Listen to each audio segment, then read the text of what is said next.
കൊച്ചിൻ അവതരിപ്പിക്കുന്ന സർവമത സൗഹാർദ്ദം ലോകസമാധാനത്തിനായി. മാനവികതയുടെ അടയാളം സാഹോദര്യമാണ്. ഓരോ മതത്തിനും മറ്റൊന്നിനെ അപേക്ഷിച്ച് വൈരുദ്ധ്യങ്ങളും വ്യത്യസ്തതകളുമുണ്ട്.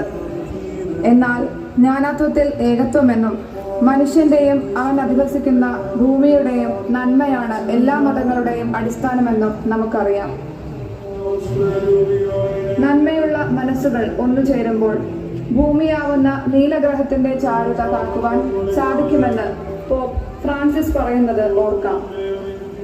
ലോക സമാധാനത്തിന് എല്ലാ മതങ്ങളും കൈകോർക്കണം. കാരണം ലോകമെമ്പാടുമുള്ള മനുഷ്യരിൽ ഏറ്റവും സ്വാധീനമുള്ള ചാലക ശക്തിയാണ് മതം. പരസ്പര ഐക്യവും സ്നേഹവും ഊട്ടിയുറപ്പിക്കാൻ സ്ഥാപിതമായവയാണ് മതങ്ങൾ. മതിലുകൾ നിർമ്മിക്കപ്പെടുന്ന ഈ ലോകത്ത് എന്നെയും നിന്നെയും ഐക്യത്തിൽ നിലനിർത്തുന്ന പാലങ്ങളായി മതങ്ങൾ മാറണം.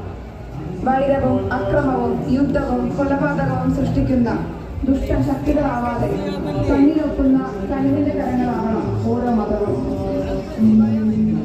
സാഹോദര്യത്തിൽ ആഴപ്പെടുന്ന മനുഷ്യത്വം നഷ്ടപ്പെടാത്ത മനുഷ്യരെ വളർത്തുവാൻ ലോകമെന്നും മതങ്ങൾ നിലകൊള്ളട്ടെ എന്ന